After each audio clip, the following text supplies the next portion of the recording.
Assalamualaikum warahmatullahi wabarakatuh. Bertemu lagi dengan saya Saskia Rahimah di channel YouTube aku Saskia Rahimah Indonesia dan episode My dari 2. Sebelumnya saya mau ngasih tahu ke kalian bahwa aku tuh baru dapat nasihat dari ayahku mengatakan bahwa tadi ada kemarin tuh memberikan pertanyaan begini.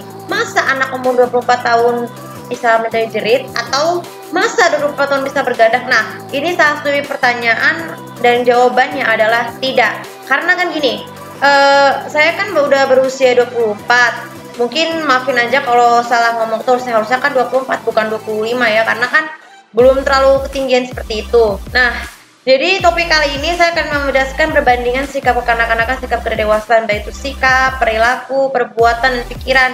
Nah, ini penting sekali supaya kenapa? Karena kan sikap dewasa itu harus menjadi dewasa seperti ayahku bilang. Mendingan ayah melakukan itu supaya itu lebih baik. Karena kan aku juga dapat bahwa kebiasaan bergadang itu kan apakah 25 tahun bergadang? Nah, jawabannya juga adalah tidak. Karena kan seharusnya tuh malam hari itu bisa tenang, bisa tidur. Kadang kalau ada yang mengatakan bahwa ada yang mau penasihat, udah cuek aja, jangan sampai kemakan hati. Karena kan biar bagaimanapun juga tuh kan ayah itu kan orangnya penyayang, walaupun sikapnya udah agak keras sejak ayah pulang dari umroh tuh kayak ayah tuh sekarang udah sikapnya udah mulai agak keras, tapi kan juga penyayang juga, hati juga lemah lembut. Nah, jadi sebenarnya orang tua kan wajar yang harus memiliki kewajiban untuk mengarahkan buat anaknya tuh lebih mudah diatur dan nurut.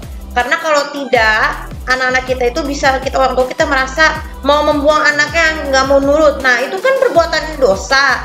Nah, makanya justru itu saya itu sebagai anak yang mau bersikap dewasa, sudah bersikap dewasa itu harus harus nurut dengan orang tuanya. Nah, maka dari itu topik kali ini membandingkan sikap kekanak-kanakan dengan maturitas manusia. Ya, ini istilah lain untuk sikap kedewasaan, inilah maturitas. Nah, jadi perbandingan sikap kanak-kanakan, kita harus mengetahui bahwa manusia itu kan ini ya memiliki tahap usianya dari bayi sampai ke usia lansia. Nah, kalau usia kekanak-kanakan itu mungkin sikapnya mudah gampang diatur, atau ada juga anak-anak yang sikapnya udah mulai berpikiran dewasa. Ya wajar sih, namanya juga anak tuh harus dibiasakan sering menyelesaikan pekerjaan tugas rumah, kecuali memasak. Kenapa kalau anak-anak suka memasak? Karena kan takut belum bisa, nggak apa-apa, kecuali kalau memotong sayur, buah-buahan dan sebagainya. Nah, kalau sikap kedewasaan mungkin teknik memasak yang saya ini kan seorang penyandang autistik. Nah, tidak mungkin kan saya masak makanan untuk orang yang di luar penyandang autistik itu bisa kayak bakso, tapi saya baru mendapatkan inspirasi untuk membuat peralatan sendiri karena takut berantakan gitu. Nah, tapi nggak usah perlu takut. Nah, kemudian yang kedua, perbandingan sikap kanak-kanakan ini, mungkin sikap kanak-kanakan itu kan lebih suka berimajinasi terlalu banyak. Nah, ya memang usia anak itu kan memang membutuhkan waktu untuk berimajinasi. Biasanya kita membayangkan berkreasi seperti menggambar, membuku. Mungkin kalau yang untuk melakukan animasi, ya terutama animasi pendidikan agama boleh dah. Itu di nomor di bawahnya inilah, di bawah membaca buku, bermain, terus beribadah ya.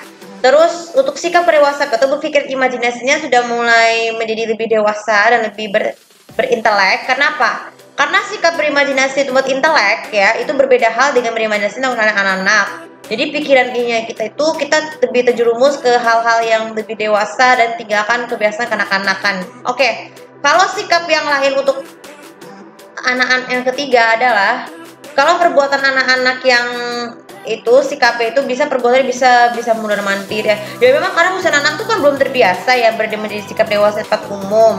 Nah, tapi kalau ketika usia matur seperti saya itu juga harus mulai bisa diem gitu, gak usah mondar mandir. Ataupun seperti saya contoh waktu kemarin aja nunggu sarapannya lama, saya nggak ngomong apa-apa. Terus ditanyakan, kok teteh tumben nggak ribut-ribut? Nah, itu bertandakan bahwa aku itu sudah terlatih terus menerus kan untuk sikap gak ribut-ribut, terus gak ribut-ribut. Tunggu makanannya mana? Nah, itu contoh sikap kanak-kanakan yang seperti itu. Nah, kemudian yang keempat ya, kalau pikiran yang anak mungkin terjerumus dengan hal-hal yang berimajinasi, dengan lagu anak-anak, terus dengan punya sama nyanyi, ataupun Ya mungkin dalam bentuk murotal anak-anak juga boleh sih, walaupun dalam usia anak itu kan memang belum memahami bagaimana cara trik orang dewasa seperti itu. Nah kalau manusia itu pemikirannya sudah lebih dewasa, jadi harus bertindak terlebih dahulu sebelum melakukan sesuatu. Terus apalagi seperti jadwal yang sudah saya buat waktu itu, ayah nanya lagi, kenapa jadwal nggak dilaksanakan? Nah itu kalau misalnya belum terbiasa, itu harus banyak berusaha terus supaya bisa cepat berhasil. Karena kan yang aku bilang tadi, mungkin kalau aku melanggar itu biasanya kan harus dihukum. Ya iyalah, namanya juga kalau anak yang tidak menepati janji atau kalau melanggar perintah orang tua ya harus dihukum. Tapi makanya mulai sekarang nih saya mau mengubah kebiasaan tidur malam aku yang tadinya begadang menjadi menjadi lebih ya minimal jam 11-an lah. Kalau jam 10 kan sudah harus ada di atas tempat tidur. Asalkan ya mau tidak mau kalau mau waktu tidurnya tidak membatasi jam 11 ya kan. Kalau biasanya kalau 10 kan harus mulai tidur, harus membiasakan itu langsung tidur. Kalau misalnya yang terganggu, udah cuek aja deh, jangan kemakan hati, nanti mereka juga akan diam sendiri.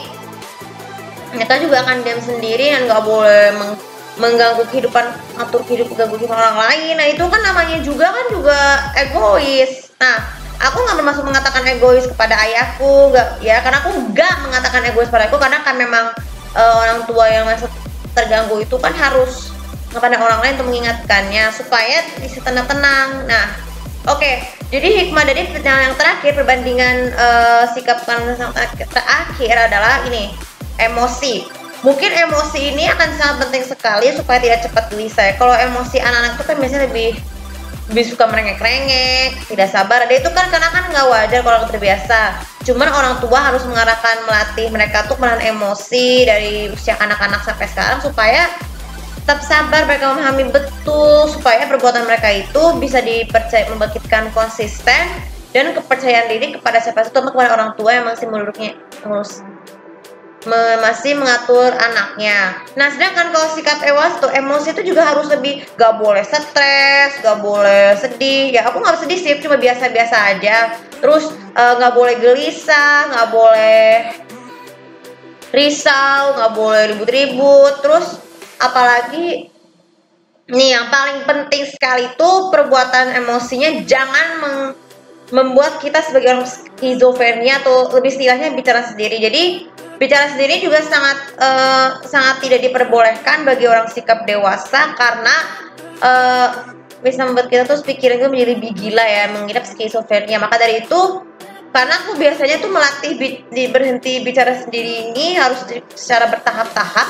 Jadi harus diam terus, atau kecuali bicara sendiri dalam hati bagi sikap orang dewasa kan juga bagus. Jadi tidak perlu ada mengeluarkan kata-kata dari mulut ya. Kalau berbeda dengan sikap anak, kalau bicara sendiri dari urusan anak kan ya memang karena pikiran seperti itu ya. Nah jadi saya ini baru harus membiasakan diri untuk berhenti bicara sendiri ya, mulai dari sekarang ya, supaya nanti pada saat itu pula saya tidak membutuhkan dipertanyakan sebagai calon istri, calon ibu. Nah itu kan pikirannya kan sudah tahu, pikiran kita sudah tahu. Karena aku nggak butuh apa-apa sih, tapi aku cuman bilang tidak mengharapkan apa-apa, cuman bilang menjadi anak yang baik, yang solehah, terus mau nurut sama orang tuanya seperti ayahku sering katakan begini. Nah ini video ini juga buat ayah ya, kalau yang nonton video ini anggap saja sebagai penyadar aku supaya aku bisa bersikap lebih dewasa lagi dari sekarang. Untuk video yang mengenai ekspresi wajahnya akan di upload pada hari Jumat ya. Oke, untuk video kali ini semoga bisa bermanfaat, dan jangan lupa seperti biasa untuk follow sosial media aku, komen, dan juga subscribe channel di sini.